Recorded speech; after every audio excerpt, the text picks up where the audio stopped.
Welcome to the Aaron Harber Show. My guest is Kathleen Kelly Janus, entrepreneurial expert, nonprofit expert, author, and lecturer at Stanford University. Kathleen, thanks for joining me. Thank you so much for having me, Aaron. Delighted you're here. Let's start off. I mean, so many people are interested in nonprofit work. Many people are involved in nonprofits. And many want to start nonprofits. So if you were to give just one piece of advice, and we'll talk about your book where you give lots of advice, but if you had to narrow it down to one piece of advice for someone wanting to start a nonprofit and help other people, what would it be? My advice would be don't start something, join something. And this is because I have seen in my research so many young people who are so passionate start their organizations when they're young with very few skills to deal with the problems that actually come up when you start an organization. And so everyone who comes to me, I always advise them that it's go work for someone, learn from someone who has dealt with these challenges and these struggles before, and that's the way to really be effective as a nonprofit leader. Well, I think a lot of people don't realize that starting a nonprofit is the same as starting a business, a for-profit business in many, many respects. One of the things, I mean, in my involvement in the nonprofit world is I'm surprised at how many people want to start a new organization when there may be many organizations already doing exactly what they want to do. Yeah, there's an oversaturation of nonprofits in today's day and age. And the problem, the dirty little secret in our sector is that there is no place where nonprofits go to die. There is very little incentive, and a lot of nonprofits can, keep afloat for very long time when, in fact, times are changing, nonprofit standards and strategies are modernizing, and my book, Social Startup Success, is all about how nonprofits can learn how to be more effective so that they can grow with the times. Well, it's also, I think, hard for a lot of people to let go in the sense that if you apply to the Internal Revenue Service for a 501c3 exemption as a tax-exempt organization, and if you get that approval letter, if you get that approval stays in place really until that organization decides it no longer wants to function. I think a lot of people, once they get that, say, wow, this is really a valuable asset and I want to continue in some form or in very nominal form. So I think there are a lot of organizations out there actually not doing all that much. Yeah, and the reality is these aren't bad programs. I'm sure even nonprofits that aren't as effective as they could be are doing good programs, and that's why it's hard to ultimately shut them down, but also why it's so critical to measure the results of your impact and be really rigorous so that you can figure out not just how to prove that what you're doing is working, but how to improve your nonprofits as you grow. In my research, I found that 75% of nonprofits collect data, but only 6% of them feel like they're making good use of their data. And so this is both a real opportunity in the sector as well as a big challenge for nonprofit leaders. Well, let me jump to a different topic, and that is that there are many very large nonprofits in the United States who are multi-million-dollar, even billion-dollar entities. They don't pay, of course, federal income taxes because they're nonprofits. They're tax exempt. They often don't pay, in most cases, real estate taxes. They don't pay sales taxes on purchases. So they're often not supporting the community, whether nationally or locally, as businesses do. Yet they're paying their CEOs often hundreds of thousands of dollars, millions of dollars in some cases. I'm wondering, is there a case to be made to say that maybe it's time to eliminate nonprofits altogether? Well, nonprofits play a critical role in our society because they are in the business of testing small ideas in a nimble way, using innovation in a way that government never could, right? Like government is not something that any of us would ever describe as small and nimble. And yet, how can government come up with new solutions if they're not in the position to be able to test some of these new ideas. So for example, New Teacher Center is an organization based in Santa Cruz, California that really started as a small nonprofit. It was Ellen Moyer and a group of teachers at the University of Santa Cruz, and they realized that by providing mentors to these new teachers who were really struggling with the challenges of first-year teaching, that they were able to eventually allow their teachers to stay longer in the job. And their program was so successful that their teachers who participated in their mentor program were 30% more likely to stay in their jobs as first-year teachers. Now imagine the savings for government. And government realized this very quickly. And the New Teacher Center program was so successful that they ultimately adopted it as mandatory in the state of California. And New Teacher Center is now providing mentorship for all new teachers in California. This is the essence of social entrepreneurship. This is the essence of nonprofit work. It is the innovation capital for government so that we can improve and create new ideas and address these really pressing social needs in the best and most impactful way possible. So, I mean, I think that proves my point. There's people out there with just phenomenal ideas and abilities. And my sense is, whether they were a nonprofit or not, they could still do these things. So I don't know, I'm intrigued. I mean, I'm a huge supporter of nonprofits. I've been on many nonprofit boards, but I'm intrigued by the idea of just simplifying things and not having a separate category. I mean, you can make money, lose money, whatever the case may be. There's an incredible new trend in our sector toward generating earned income, developing social enterprises that are for-profit and that are serving really pressing social problems while generating an income. And this is a great opportunity, as you say, because these are businesses that can be sustainable and do good at the same time. The problem is so many social problems are caused by markets in the first place. And we can't use market solutions to solve market problems, right? So if it were profitable to bring clean water to the 8 million people in this world who need it, Coca-Cola would have done it long ago. And there is a role to play for nonprofits to help bridge that gap. And I think that will never go away. All right. I still think they could do it, whether they're nonprofit or profit. We're going to take a quick break. When we come back, I want to talk about funding. You have a lot of concepts about what kind of funding levels are needed. You have kind of a milestone funding issue with $500,000 for many nonprofits, and also how do nonprofits attract funding. So we'll be right back with Kathleen Kelly Janus in just a moment. For information on how to help promote civil and mutually respectful discourse and support expansion of the distribution of our programs, please email info@harbertv.com. The Rexall Broadcaster of the Year Award recognizes an individual who, through leadership, skill, and dedication, is advancing the broadcast industry in our state and our nation. Tonight, we honor Aaron Harber. Aaron has worked extensively in the media as a host, producer, political and economic commentator, and columnist. Today, the Aaron Harber Show is the focus of his media involvement. Aaron, it is a privilege to present you with the Rexall Broadcaster of the Year Award. Congratulations.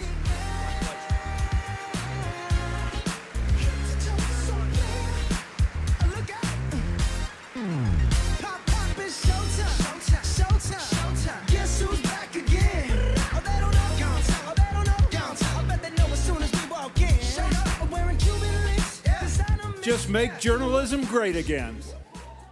Join me and watch the Aaron Harber Show. Watch the Aaron Harber Show. Watch the Aaron Harber Show. Watch the Aaron Harber Show. Watch the Aaron Harber Show. I'm Reverend Jesse Jackson. Watch the Aaron Harber Show and keep hope alive. I'm Aaron Harber, host of the Aaron Harber Show. Find us on Facebook to get all the latest updates, see behind-the-scenes photos, and make comments and ask me questions. You can see episodes before their TV broadcast, so like the show today. I'm Aaron Harber, host of the Aaron Harber Show. I very much would like to hear from you about the program, so please send me an email with your thoughts. You can suggest what topics I should cover, what guests I should invite to be on the show, or even what specific questions you would like me to ask. This is your program, so send your suggestions to Aaron at harbertv.com. I promise to personally read every one, so email me today. And most of all, thanks for watching.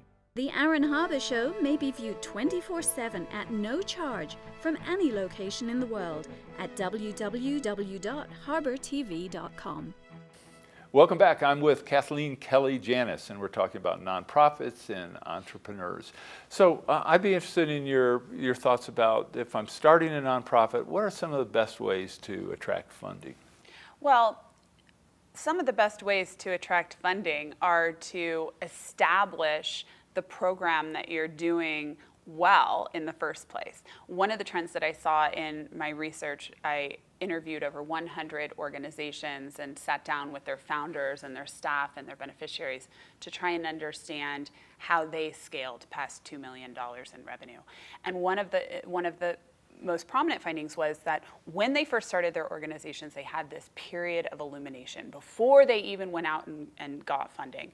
And they tested their idea and they refined their idea in order to figure out what worked. And that was helpful because when they went out to funders, they were ultimately able to show the data to prove that their program was working, but it also instills this culture of innovation that helps them constantly be improving as they grow.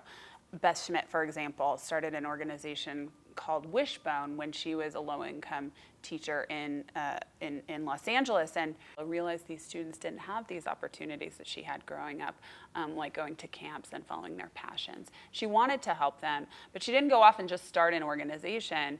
She started by assigning them an essay saying, "Tell me about your passions."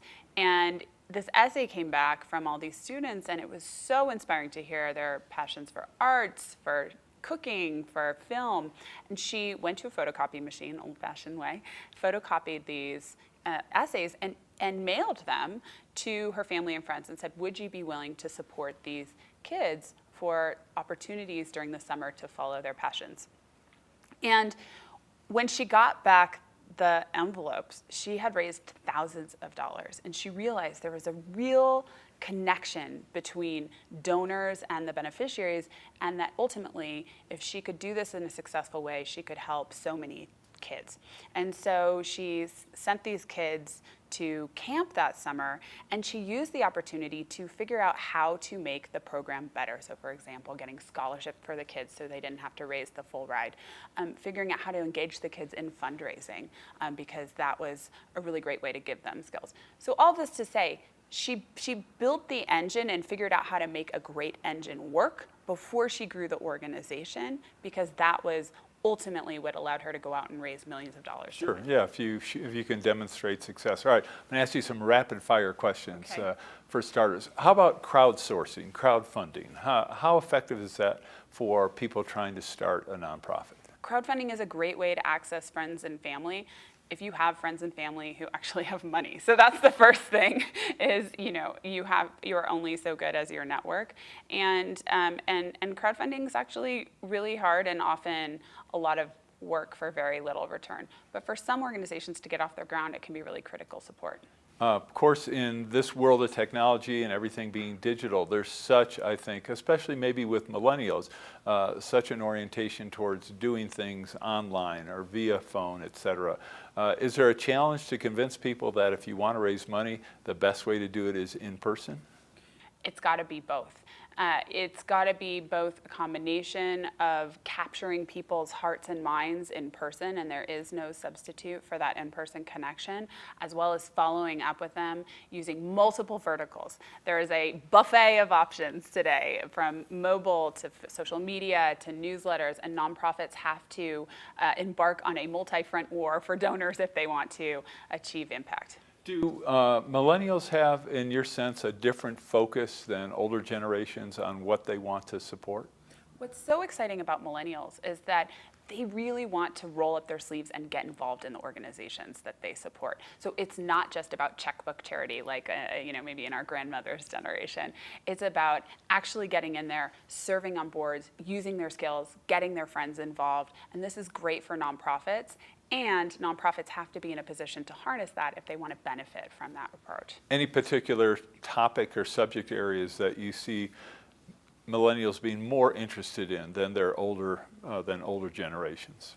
I think millennials are interested in any number of issues, just like their parents. I think what's different about millennials is how they're solving the problem. It's not just about services and providing a Band-Aid on problems. It's about figuring out how do we solve the underlying problems of homelessness or poverty or food insecurity in the first place. You mentioned a lot in your book. You talk about social entrepreneurs. What has changed, do you feel, in the last 20 years, just in terms of people's orientation about trying to make a difference, especially in light of a couple things? One is, compared to 20 or 30 years ago, we have way more people. The magnitude of problems in some parts of the world are greater than ever. And I think for a lot of people, there's often a feeling of almost helplessness, like, wow, that problem is so big, can I make a difference? What's your sense of how things have evolved over the past 2 or 3 decades? Well, for many, many years, nonprofit work was about service provision. It was about providing a homeless person a bed or a soup kitchen providing a meal. And those are all important. And yet the next generation of social entrepreneurs, of nonprofit leaders, have realized it's no longer enough to just provide someone a bed or to serve someone a meal. We need to be looking at tackling the underlying problems that are leading to those problems in the first place. And so that is the essence of social entrepreneurship, which is it's not just about giving a man a fish. It's not even about teaching a man a fish. It's about revolutionizing the fishing industry, because these problems are becoming ever more challenging and ever greater. And so I think the next generation does feel a sense of urgency to tackle those problems in a much bigger way. All right, that's a great example, because I think still, especially smaller nonprofits, and the vast majority of nonprofit organizations are quite small, are only able to, or at least see themselves as being only able to tackle those specific problems. And certainly giving people fish is a start, because they need to eat. And as you mentioned, kind of the next level is teaching people to fish so that they're self-sufficient.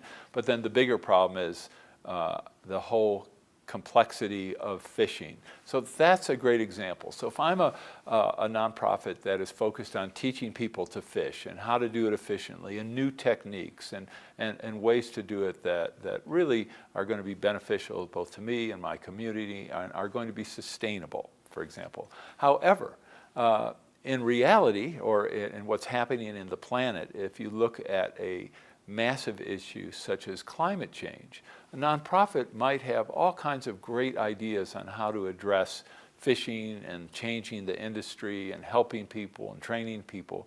But with something as big as climate change, that may wipe out the industry in its entirety. And so one of the things I want to do, we'll take our last break when we come back, is talk about what I call bold leadership, because I think the vast majority of nonprofits that have been successful in raising money and establishing a donor base are what I call too comfortable.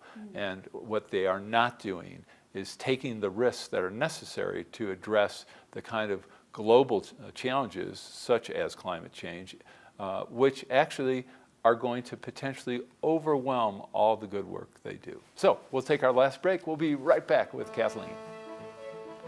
For information on how to help promote civil and mutually respectful discourse and support expansion of the distribution of our programs, please email info@harbertv.com. Safely stop fires around your home. Introducing the Fire Ice XT 20-ounce aerosol canister. Fire Ice XT is an eco-friendly water-based fire suppressant gel. Unlike a traditional fire extinguisher, Fire Ice XT is a highly effective, non-toxic firefighting agent that is easy and safe to use around your home, family, and pets. Available at Amazon.com or call 800-924-4874. I'm Aaron Harber, host of The Aaron Harber Show. Find us on Facebook to get all the latest updates, see behind-the-scene photos, and make comments and ask me questions. You can see episodes before their TV broadcast, so like the show today. I'm Aaron Harber, host of The Aaron Harber Show. You can follow the show on Twitter for instant notification of new episodes, live event invitations, outtakes, and behind-the-scene photos. And tweet us your topic and guest suggestions today. The Aaron Harber Show may be viewed 24/7 at no charge from any location in the world at www.harbortv.com. Welcome back to the show. This is our final segment with Kathleen Kelly Janus, talking about social entrepreneurship and nonprofits.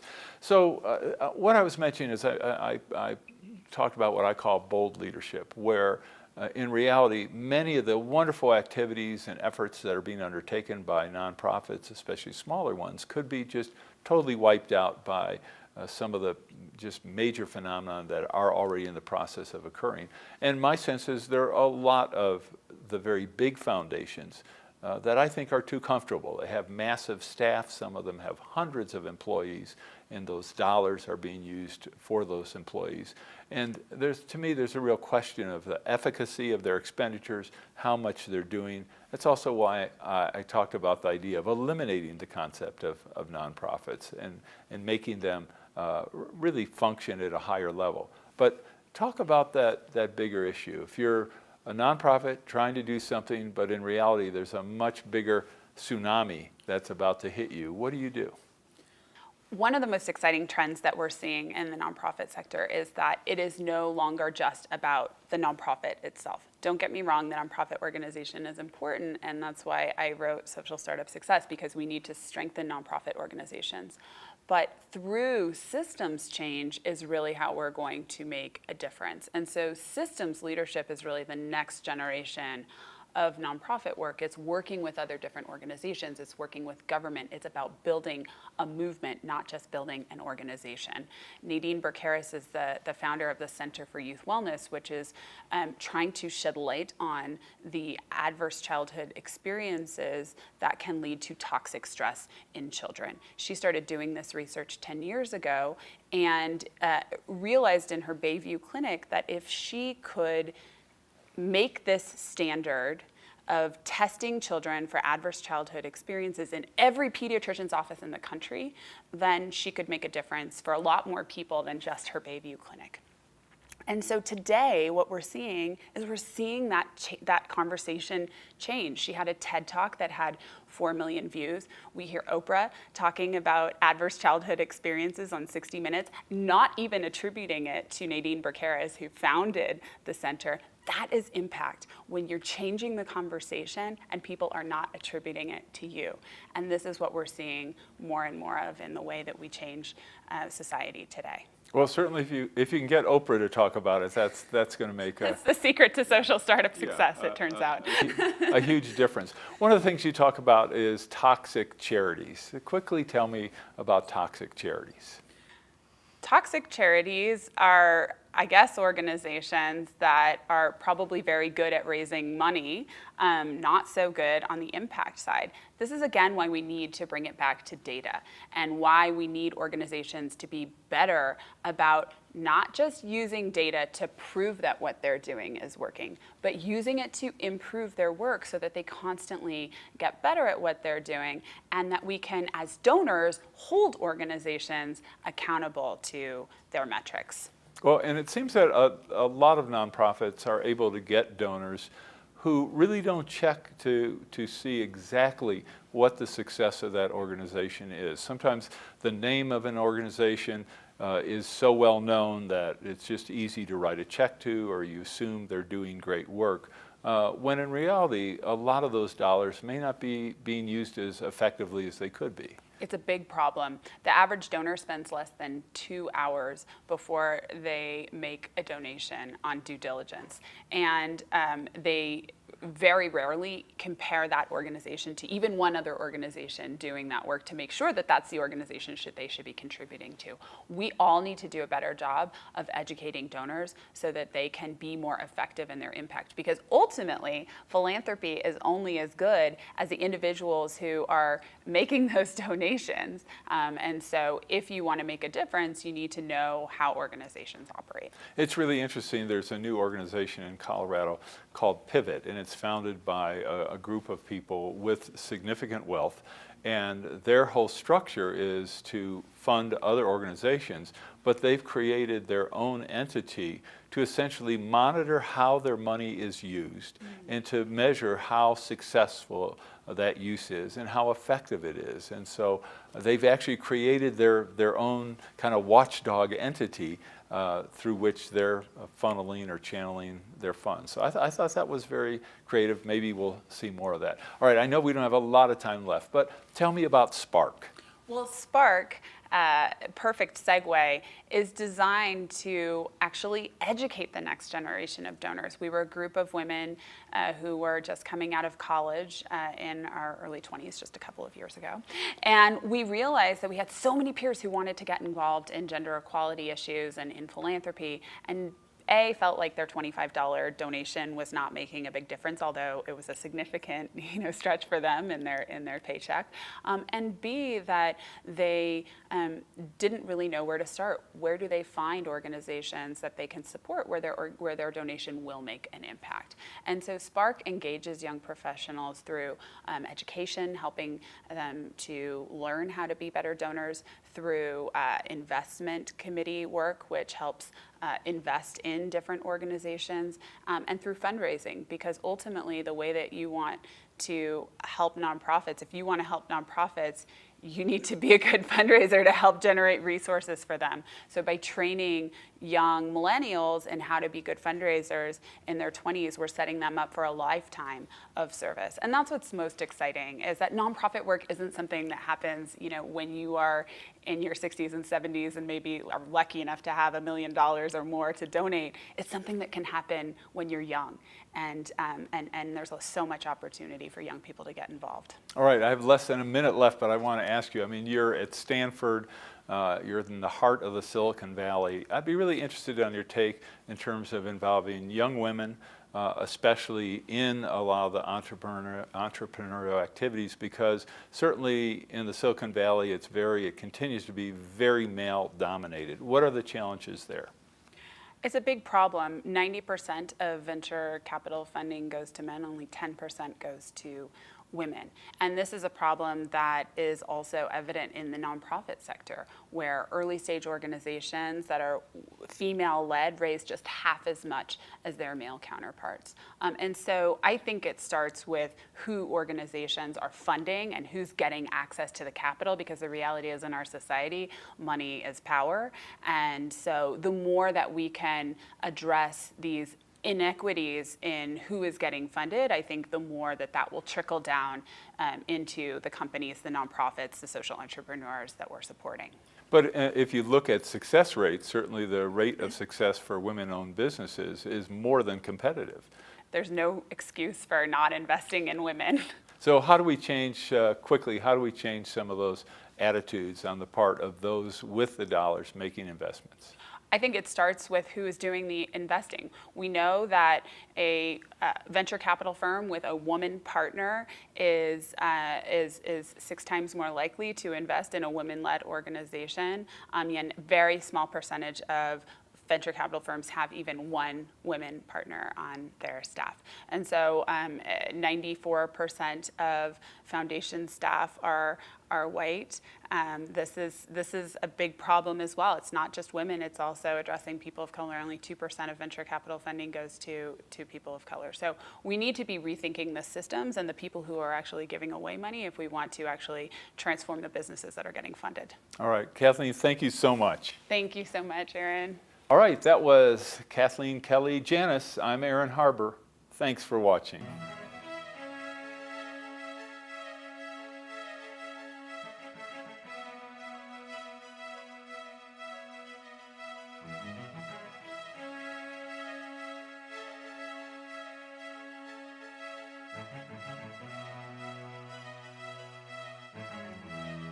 Please contact us. We want to hear from you.